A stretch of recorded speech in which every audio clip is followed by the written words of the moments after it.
Hi. Question. What if CD Projekt Red didn't hire Refused to be Johnny Silverhand's band in Cyberpunk 2077? But instead hired only Mick Gordon, the guy known for the Doom reboots? Well, now there's an answer, because I, Geoffrey Day, have constructed something very interesting. And of course, you can skip right to the final product using the timestamps below, but I think you're going to need some context into this experiment to truly understand just how we got here. Like many of you, I was so excited to pick up Cyberpunk 2077, coming off of 100 hours of The Witcher 3, only to be met with...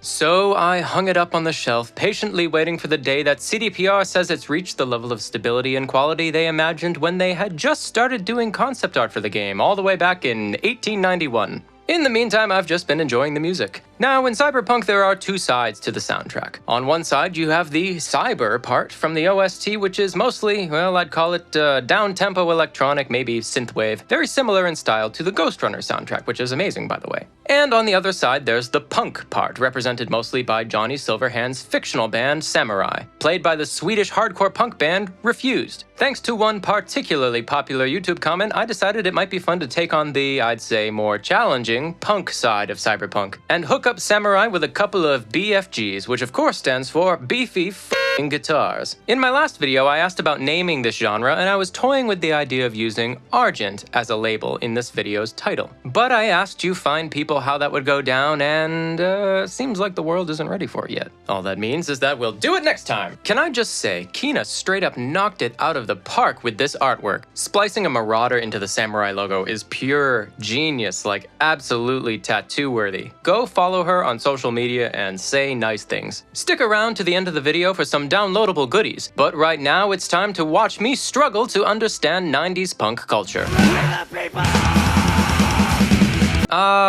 Punk. You were a time. I'm just gonna say it right off the bat. This is gonna be tough, because music from Doom isn't known for its vocal performances. Even the heavy metal choir is more of a representation of the environment than some sort of traditional singing part. For contrast, soundtracks with standout vocal parts are ones like Final Fantasy VII.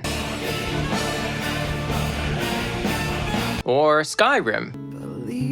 Believe that Dragonborn come. Or, wait for it, Sonic Adventure 2 Battle. Rolling around at the speed of sound.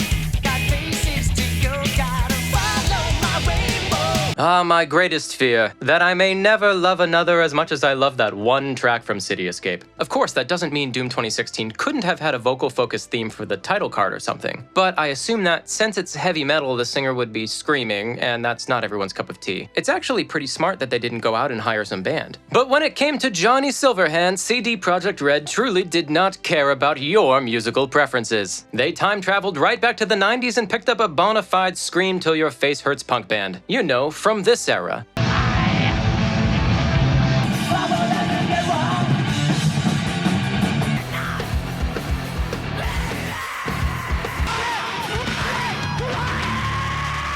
So instead of ripping my sleeves off and adjusting my haircut for science, I figured I'd just skip to that time Refused actually made the music for the game. Let's go watch the video. Yeah, punk as a genre makes perfect sense, because Johnny is political and anti-establishment, and typically that's what punk music is all about. Is he really feeling it or just sleeping?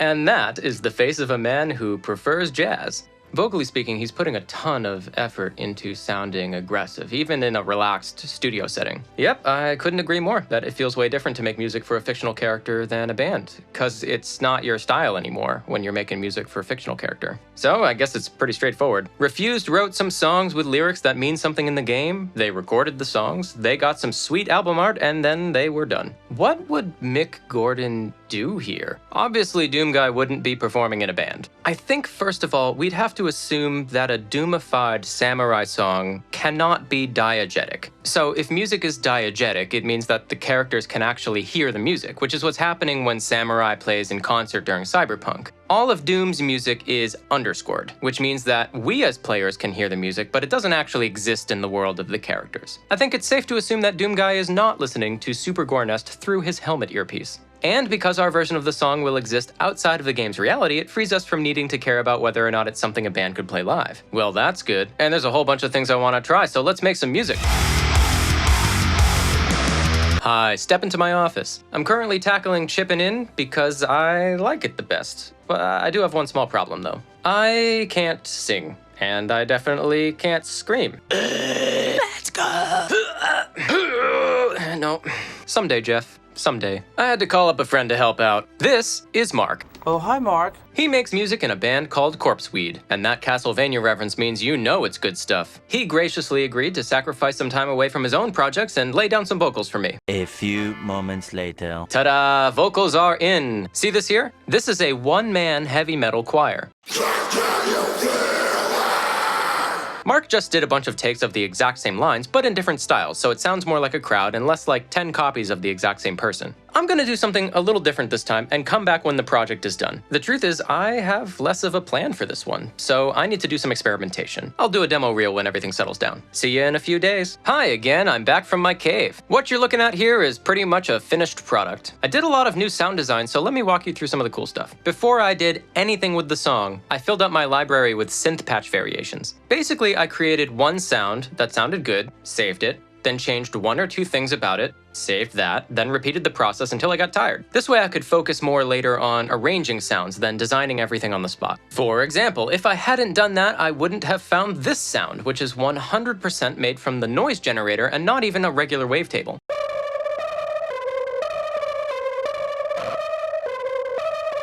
I also went back and created presets for common repeat tasks, like making an automated band pass or adding a long tail reverb to something. This was super handy. Speaking of which, I'd like to direct your attention to this plugin called Serum FX. What if you could use Serum's wonderful effects suite on something other than Serum? Well, ladies and gentlemen, now you can. I found myself using it a lot for this project as a sound design tool. You should try it if you haven't. One of my personal goals for this project was to make the fully electronic sections of the song have a stylized digital texture, which represents cybernetics and whatnot. I replaced all of the guitar riffing in the verses with a crunchy bass line.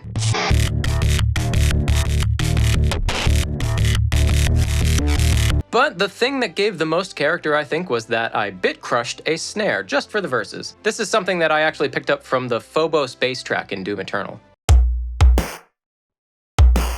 Off to the side, I did a little sound design here and there and came up with some cool moments, but I actually didn't end up using most of it.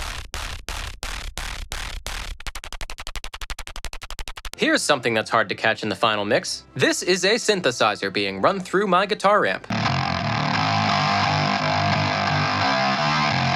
This part reminds me of something I've heard Tom Morello do, maybe? Here's what it sounds like without the guitar amp.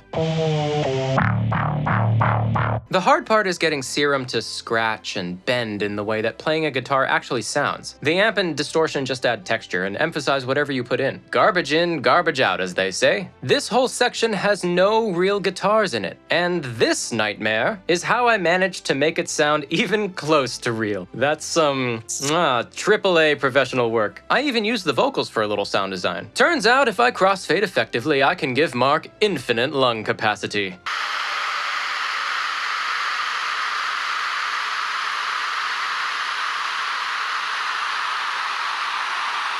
Oh, and before you ask, yes, I 10,000% ripped off the intro track from Doom Eternal for the choruses. I'm terrible.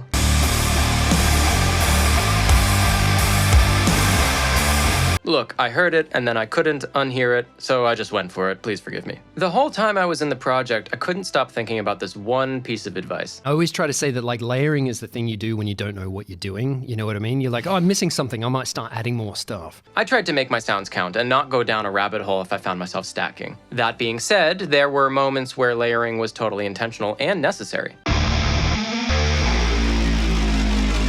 I think we've done it. Ladies and gentlemen, we have finished the project. You want to hear it? Do keep in mind that this is more like in the style of Mick Gordon than something that would actually ever be considered for Doom for a number of obvious reasons. But regardless, I think you'll like it. Hold on to your butts.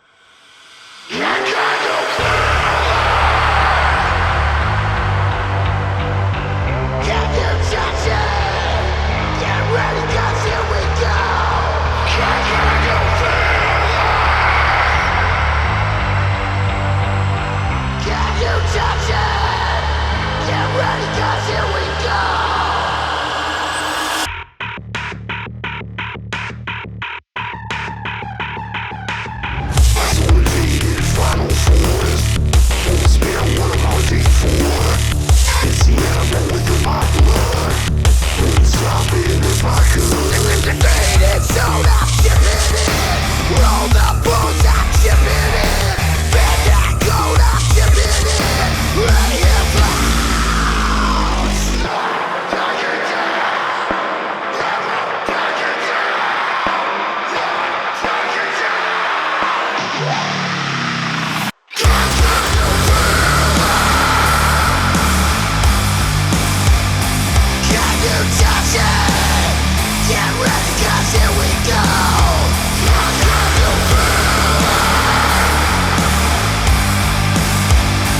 Well, folks, I know you have thoughts about this, so let me know in the comments. And I did make an instrumental version too, so stick around for instructions on how to get that. Since many of you were asking questions about sound design recently, I put together a sound design focused deep dive video that you can pick up over on my website for less money than a single cauliflower at Whole Foods. Oh my god. Just like the last one, it comes with all the stems in a giant zip file, so hopefully that's helpful. If you have questions, come find me on Instagram or Twitter. I am happy to chat. This song is going up on SoundCloud, Spotify, Apple Music, and YouTube Music, and will also be on Bandcamp for free, along with the instrumental version, with the option to pay whatever you want, if you feel like supporting my work and these kinds of videos, but obviously fully optional. There's always a bit of a delay with Spotify and such because of cover licensing, so sorry about the wait there. One Winged Angel is next, and it's a big production, so get ready. Until then, I'm Geoffrey Day, you've been just the best, and I hope to speak to you again soon. See ya!